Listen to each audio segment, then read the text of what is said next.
So, I did the top 5 draft picks. And I thought, okay, let's kind of mix around a little bit here.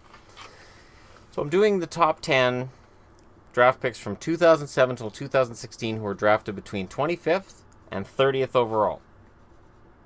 And that's it. And I got to admit, it is really hard to rank this list. And really honestly, it is very hard to rank this list. So you guys can put them in any other order. And there are some guys who aren't on the list who I would totally understand if you guys wanted to put on it. Because we're not at the superstar level, but we kind of are in a couple of cases. Number 10, Tanner Pearson, drafted 30th overall in 2012. The 2012 draft, of course, is the one that famously everybody's been traded from. Yakupov, Murray's going to get traded. Galchenyuk's rumored to be traded every other week. I don't think it's going to happen now, but the rumors were out there. You got Reinhardt. Riley hasn't been traded. There were Lindholm rumors a year ago, back when there was Fowler rumors too. And then, of course, famously, the 2010 draft has seen almost everybody get traded. So 2010, 2012 drafts that the guys who've been drafted may be easier to move than some of the guys at the top of other drafts. Tanner Pearson, really, really solid. And he was passed over in the draft before he was drafted by LA. I believe he was an overager at the time. So there were some that thought that it was a waste of a first-round pick. Not so. Number 9, David Perron. In 2007, he was drafted 26th overall. I like David Perron a lot. I think he's a really good forward. I think he's been inconsistent. But I think when he's on, I think he's a very good forward. And I think he's the right guy for where he's at now.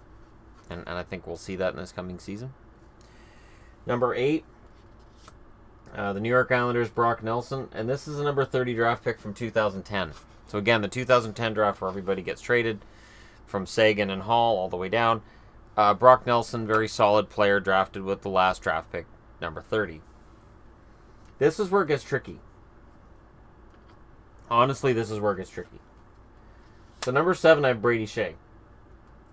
And Brady Shea for me is tricky because I really think he is a top 4 defenseman, and I think he's a very good defenseman. And yet, he has only played one season in the NHL. So, absolutely, I could bump him down to 10th for that. But I think he's good. Really good. We'll see if I'm right or wrong this coming season, of course. And in subsequent seasons. Number 6. I don't know why the Ducks gave up Palmieri. I really don't. The Devils' good fortune, I guess, that they got him.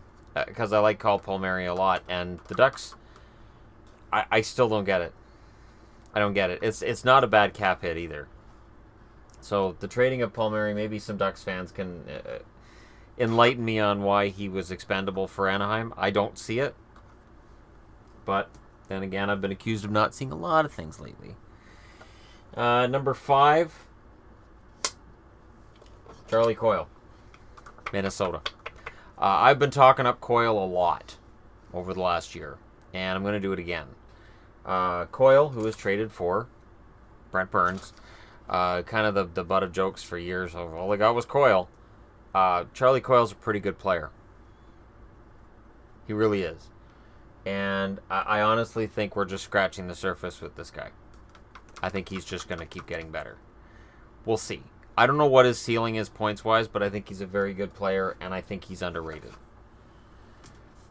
Number 4, and I'm not a Ducks fan, but boy, Rickard Rakell. Rakell's the real deal. And who knows? If the Ducks get off to a really good season, and if he get off to a good start to the season, and if he's a driving force, maybe he's in the Rocket Richard conversation at least till mid-season. I don't think he can win it, but he had 30 goals last year, and he's pretty deadly on the ice. Number 3, and I went back and forth on this one too on where I would put him. I settled on 3 for John Carlson, drafted 27th overall in 2008 by the Washington Capitals. These guys. very good player. UFA next year. The Capitals have to sign him long term. They cannot afford to have more bleeding from the roster of this core. They need to lock him down long term and figure out a way to keep him under the cap. It's not going to be easy. It's going to be tricky. Number 2, David Pasternak. If not for an injury during the 15-16 season, he would have had his breakout season last year. Instead, he had it during 16-17. It didn't surprise me at all. I knew he was that good, and he proved it, and he proved it, and he proved it. And I really think, again, Boston's got to lock this guy up for a very long term. Can't mess around. Bergeron's not going to be Bergeron forever. Krejci's starting to look long in the tooth. You've got to lock down Pasternak long term. The guy is just deadly out there. You just got to lock him down. Number 1, Capitals, Evgeny Kuznetsov, drafted 26th overall. And part of the reason he slid down to 26th is the KHL. That specter of the KHL. He's Russian, but he's got to play more years at home, and we don't know if he's going to want to come over. And he didn't come over right away. It was a few years before he came over. And even though he didn't have statistically the kind of year this past year as he had the year before, I still think he's the cream of the crop. So I took him to bounce back this year. And now I'm taking him as one of the best late first round draft picks between 2007 and 2015. So, yeah, I went from 2007 to 2015. Because again, with later round draft picks, I really can't grade them from 2016. I really can't. That's just not fair. So, we'll go with 2015 and back. And I'd enjoy reading what you guys think, who you guys think. There's no personal animosity towards guys who aren't on this list. I get that. There's going to be guys that people say, why isn't so-and-so on your list? Awesome. Give me your top 10. Feel free to share in the comments section below. I'm nothing if not flexible and willing to listen. And thank you very much for watching. Hit like and subscribe if you're browsing your way through. Very, very close to 15,000 subscribers. And according to my numbers, 50% of the people who view this channel right now are non-subscribers. You just got to hit that subscribe button. Watching ads helps too, but, you know, I understand not everybody does that. I'm telling you, hit like and subscribe. We'll get more lists going.